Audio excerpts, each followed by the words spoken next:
once knew a nigga whose real name was William. His primary concern was making $1 million, being the illest hustler that the world ever seen. He used to fuck movie stars and sniff coke in his dreams. A corrupted young mind at the age of 13. Nigga never had a father and his mom was a fiend. She put the pipe down, but for every year she was sober, her son's heart simultaneously grew colder. He started hanging out, selling bags in the projects, checking the young chicks looking for hit and run prospects. He was fascinated by material objects, but he understood money never bought respect. He built a reputation cause he could hustle and steal, but got locked once and didn't hesitate to squeal. So criminals he chilled with didn't think he was real. You see, me and niggas like this have never been equal. I don't project my insecurities on other people. He fiended for props like addicts with pipes and needles, and so he felt he had to prove to everyone he was evil. A feeble-minded young man with infinite potential, the product of a ghetto-bred capitalistic mental. Coincidentally dropped out of school to sell weed, dancing with the devil, smoked until his eyes would bleed. But he was sick of selling trees and gave in to his greed.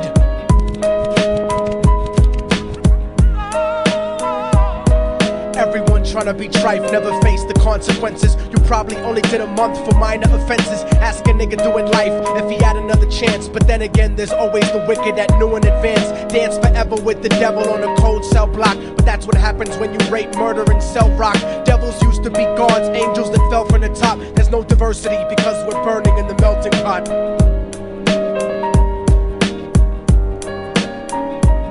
So Billy started robbing niggas, anything he could do to get his respect back in the eyes of his crew. Starting fights over little shit up on the block. Stepped up to selling mothers and brothers the crack rock. Working overtime, making money for the crack spot. Hit the jackpot and wanted to move up to cocaine, fulfilling the Scarface fantasy stuck in his brain. Tired of the block niggas treating him the same. He wanted to be major like the cutthroats and the thugs, but when he tried to step to him, niggas showed him no love. They told him any motherfucking coward can sell drugs. Any bitch nigga with a gun can bust slugs.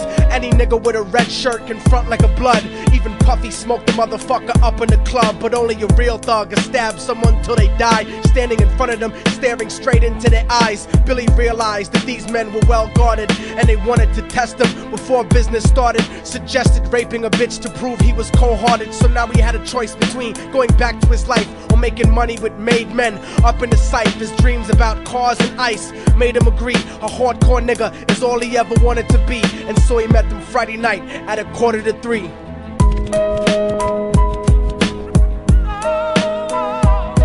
Everyone tryna be trife never faced the consequences. You probably only did a month for minor offenses. Ask a nigga doing life if he had another chance. But then again, there's always the wicked that knew in advance. Dance forever with the devil on a cold cell block. But that's what happens when you rape, murder, and sell rock.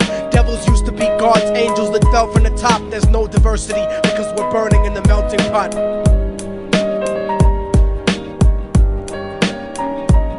They drove around the project slow while it was raining, smoking blunts, drinking and joking for entertainment, until they saw a woman on the street walking alone, 3 in the morning, coming back from work on her way home. And so they quietly got out the car and followed her. Walking through the projects, the darkness swallowed her. They wrapped her shirt around their head and knocked her onto the floor. This is it, kid, now you got your chance to be raw. So Billy yoked her up and grabbed the chick by the hair and dragged her into a lobby that had nobody there. She struggled hard, but they forced her to go up the stairs. They got to the roof and then held her down on the ground, screaming, "Shut the fuck up and stop moving around." The shirt covered her face, but she screamed and clawed. So Billy stomped on the bitch till he broke in her jaw. Them dirty bastards knew exactly what they were doing. They kicked her until they cracked her ribs and she stopped moving. Blood leaking through the cloth, she cried silently.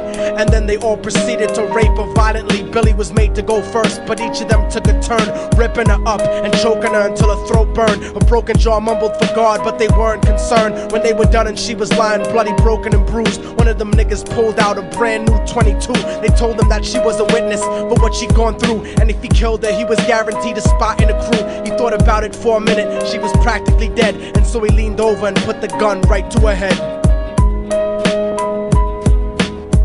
I'm falling and I can't turn back. I'm falling and I can't turn back. Right right before he pulled the trigger and ended a life. He thought about the cocaine with the platinum and ice, and he felt strong standing along with his new brothers. Cocked the gat to a head and pulled back the shirt cover, but what he saw made him start to cringe and stutter, cause he was staring into the eyes of his own mother. She looked back at him and cried cause he had forsaken her. She cried more painfully, and when they were raping her, his whole world stopped. He couldn't even contemplate. His corruption had successfully changed his fate, and he remembered how his mom used to come home late, working hard for nothing, cause now what was he worth? He turned away from the woman that had once given him birth, and crying out to the sky cause he was lonely and scared, but only the devil responded cause God wasn't there. And right then he knew what it was to be empty and cold, and so he jumped off the roof and died with no soul. They say death takes you to a better place, but I doubt it. After that they killed his mother and never spoke about it. And listen, cause the story that I'm telling is true, cause I was there with Billy Jacobs and I raped his mom too. And now the devil follows me everywhere that I go. In fact, I'm sure he's standing among one of you at my shows, in every street cipher listening to Little Thug's flow. He could be standing right next to you and you wouldn't know. The devil grows inside the hearts of the selfish and wicked. White, brown, yellow and black color is not restricted. You have a self-destructive destiny when you're inflicted, and you'll be one of God's children that fell from the top. There's no diversity because we're burning in the melting pot. So when the devil wants to dance with you, you better say never, because a dance with the devil might last you forever.